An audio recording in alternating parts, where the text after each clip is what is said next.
Hi, welcome to the Linux channel. So if you are a network administrator or a networking guy or a network software developer, one of the most essential commands you will be using almost day-to-day basis is ping.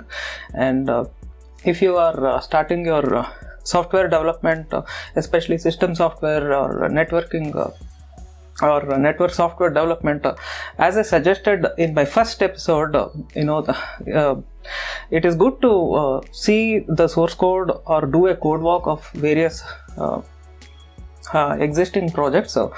And sometimes I also suggested in the previous episode that don't start with something like a kernel or something like that. Just because you are a system software developer, that doesn't mean you start with something like kernel source code or something like that. Before doing that, it is good to, and it is always suggested you to start something much simpler, something it is something like an application or a sort of source code as a part of user space process implementation. So this is where exactly the ping source code itself fits, and this is where we can go through the project IPUtils. It is hosted in SourceForge, and the code you can get it in GitHub, as you can see here.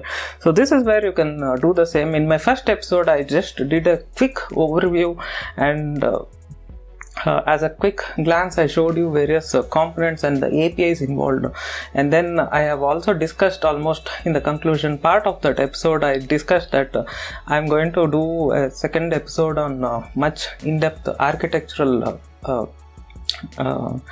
code walk of the same, so that we can understand where exactly these various APIs fit as a part of that IPUtils ping implementation. So this is where you should understand ping consists of two branches. It just almost branches out. One is the v4 implementation, another one is this v6 implementation. So what I have done is I took this Google Drive, and of course I can draw this in OpenOffice or MS Office or stuff like that. So I did it in Google Drive. It is quite easy, as you can see here. This is what is the overall map. So far I have done a code walk, and I have just plotted in the same. So in this part, what I did is I focused mostly on a specific branch. In those two branches, let us take example like IPv4. I'm not going to any more continue session on the same. I'm just going to conclude with this video. So as an example, we can take the v4 implementation. So you can understand v6 will be almost the mirror of the same with respect to v6 component. So we can just focus on one branch, and we can try to understand what exactly it is happening. In my first episode, while doing the same, I realized that I have missed a few things here and there, and there is the most important there is a function pointer implementation over here. So that is also I'm going to kind of discuss in this episode. You can see here there is this function pointer implementation. So in case if you are watching this video for the first time, you may be a little confused, so I suggest you to kindly go and watch my first episode. I'm going to attach the links over here, and I'm also going to attach the links where you can download this export of PNG file or something of this Google Drive picture, which I'm doing as such. So this is I'm still doing this picture. I have done a couple of days before, and then again today I just did the overall flow of IPv6 branch, like ping4 run, and then finally where it comes. So in case if you are watching this episode for the first time, you may be a little confused, so I suggest you to go back and watch the previous episode, and then you can hop on to this episode. So if you see here, there is this function pointer implementation. So there are all these APIs which are been binded over here. So they are using the send probe, and it is linked to this ping4 send probe and stuff like that. You can see here it has been associated this way. So as I discussed, I'm not going to cover this ping6 at all, so that we can keep the context very simple. What they have done is the IPv4 implementation of ping, they have spread across the ping and ping_common. Since the ping6 or IPv6 implementation is done as an add-on to the existing ping, what they have done is most of the components of entire IPv6 has been pushed away into this ping 6 common, and this is the reason you can see here it is quite strange. You can see here this function pointer is allocated in this ping.c where the main is main API consists, and the other components have been spread across ping.c and ping underscore common as such. Whereas in the case of ping 6, you can see here this specific the same variant of function pointer has been assigned here or defined here, and you can see its entire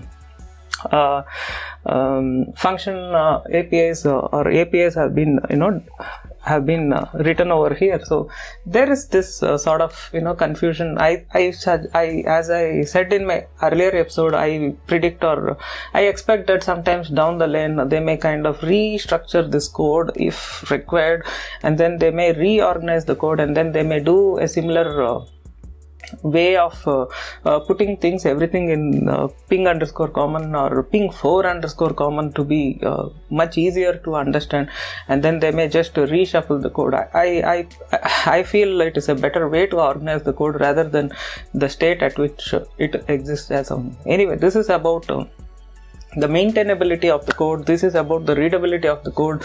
If you are a beginner, you don't even need to bother about, you just need to understand how they have implemented the same.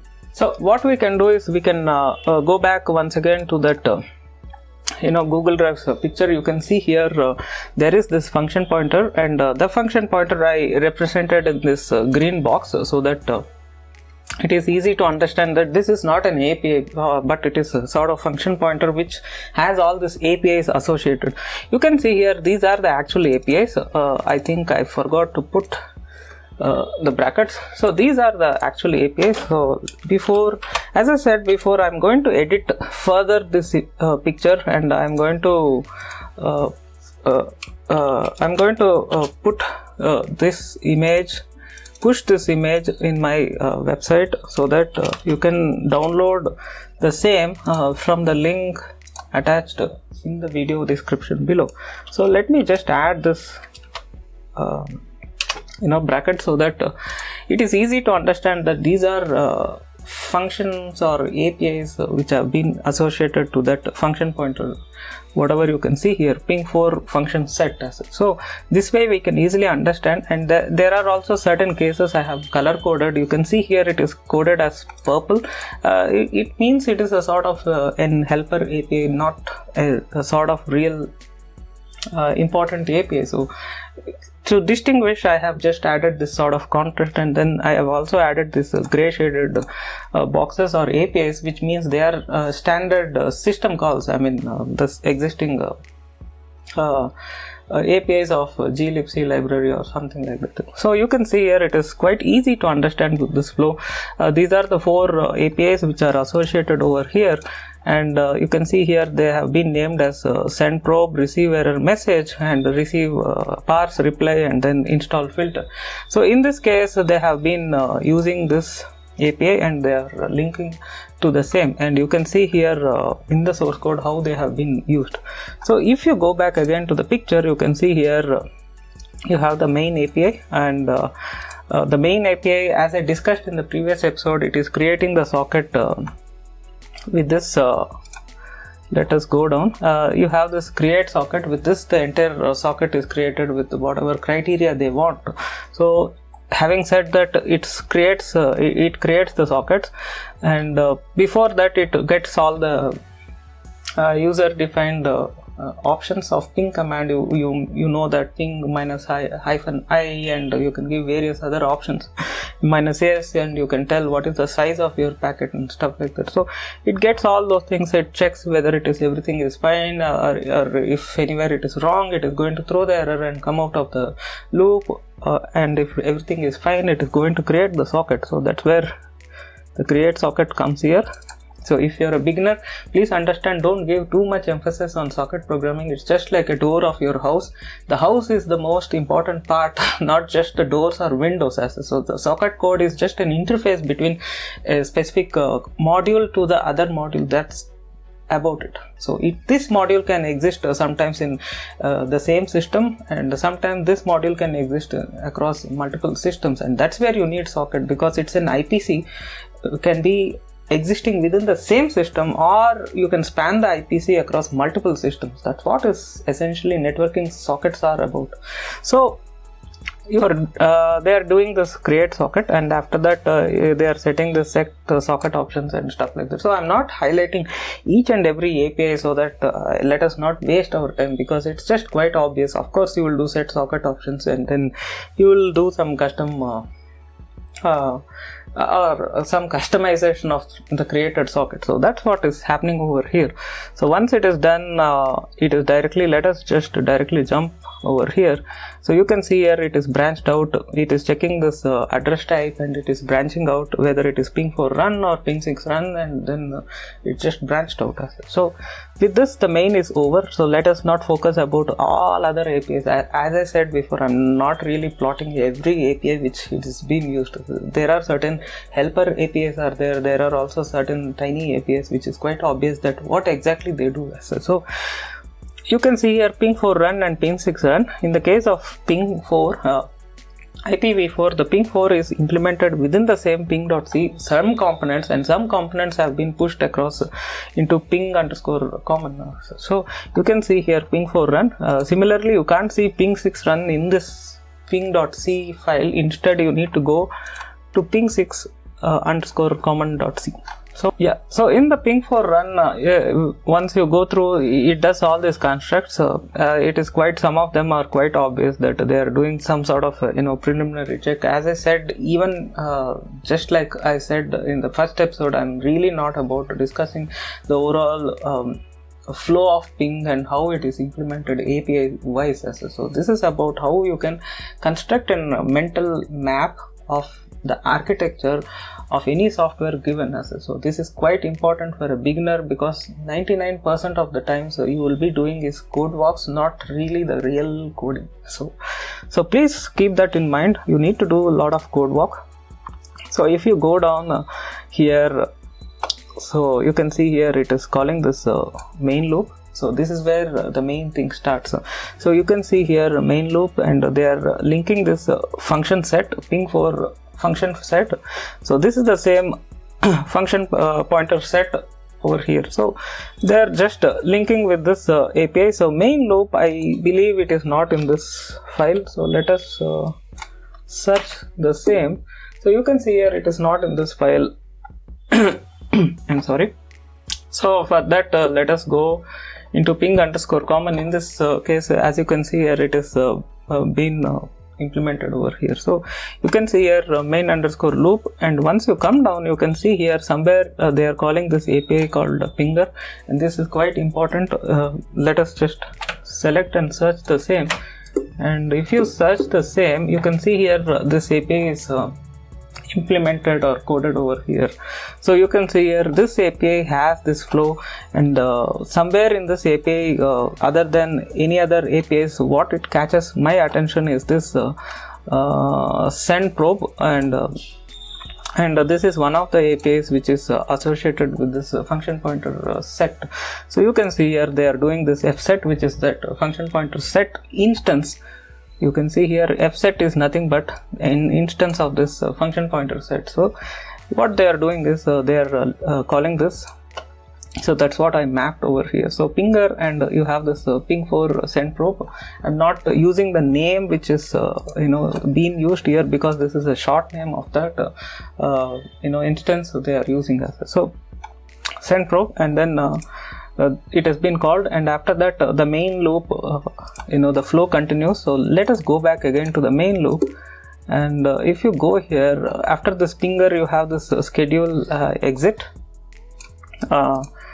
So I think I have not marked over here, which means it is not that important as well. So let us again, important in the sense it needs as far as the code demands, but it is not important as a part of highlighting as a part of architectural perspective. So we can go down below, and we can further dig down the flow of the same. So you can see here somewhere down the lane you have this fset receive error message, and after that you can see here F said parse reply, and then you have this other flow. It is doing an install filter and then it is doing a finish. So the same thing I have just marked over here, and somewhere down the lane, if you go through the source code of ping4 parse reply, let us just ping4 parse reply. So it is not in this file. Let us go here. So somewhere here what they do is they are calling this API to collect the statistics. So somewhere you can find the same, gather statistics. This is also a sort of helper API. It is not something very important, but the reason I marked over here is because ping essentially shows the historical statistics, like how many packets have been dropped, how much it has been transmitted and stuff like that, and the average latency and stuff like that. So it is quite important. So this is the reason I just marked over here. I'm not marking each and every helper API. So this is the reason I just highlighted in that purple color, so that it is not a regular API, it is a sort of helper API, but it is quite interesting to notice. So if you search the same, let us search the code.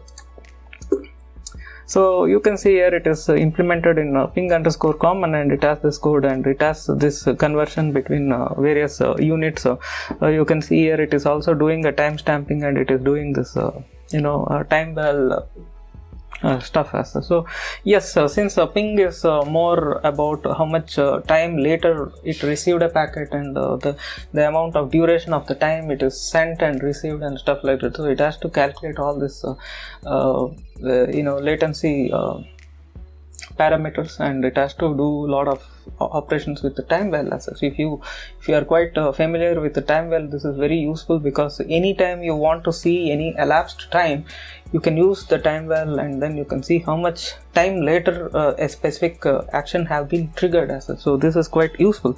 So they are doing the same, and they are converting the seconds into some milliseconds or microseconds, and they are doing all this calculations, and then also they are you can see here they are counting all this various parameters. So as one can expect, it is I think gathering the statistics, and somewhere down the lane they will be printed once your entire ping operation is done. So this way you can go through the architectural flow. I think I forgot to put this arrow. So somewhere what happens is, in the main loop it also has this finish main loop. Let us go back to the main loop. So once everything is done, it has this finish API. So you can see here, print out the statistics and give it up. So I think this is where it really shows the final statistics of ping command. So in case you want to hijack the ping command, you can do a custom implementation, or you can do a custom code inside here, and then you can show a custom a display of stats, or you can even export it to a database or something else. You can just insert over here, because end of the day, hey, you have the entire source code of ping command, and you can, as a system software developer or a networking software developer, you can just do any changes on this existing code, and you can even add your own code, and you can do a re-release, provided you just try to retain that existing licenses and file headers, so that it also acknowledges that what is the source of your existing project, so that you can have a variant of your own project, but you can mention it according to the licenses mentioned as a part of this release. So hope this video is interesting. In case if you have any questions regarding the same, you can discuss in YouTube comments, and as I said, I'm going to stop with this the ping command, because I'm really not interested in dragging it further towards IPv6 implementation. As I said earlier, it is just going to be a mirror of whatever we seen here, and I don't want to go inside each nitty-gritty APIs, how it has been implemented and stuff like that. So the freshers are often confused between the big applications, the source code of big applications, and their tiny college based programs. As the difference is those programs are just tiny when you compare the scale of some application like this. And this is how you should approach any big application. You should not go inside and you should not dig each line what exactly it is doing, because you don't have to. You should get that bird's eye view, and you should have a mental map of what could be the architecture of the same. And sometimes, hey, understand that you can design your own source, you can design your own application with a different architecture. You have the freedom. You don't need to follow the same architecture. Assume somebody have given a task that you have to do a custom ping implementation for some processor type. You don't need to use this architecture at all. You can just do it in a much simpler way, and it simply works. That's about it. So that's all, guys, for this episode. Thank you very much for watching this video. Stay tuned. Please check the links below. I'm going to also attach the export of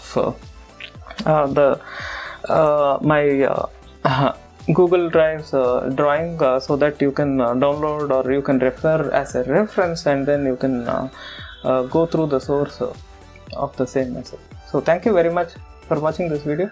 Have a nice day. Bye bye.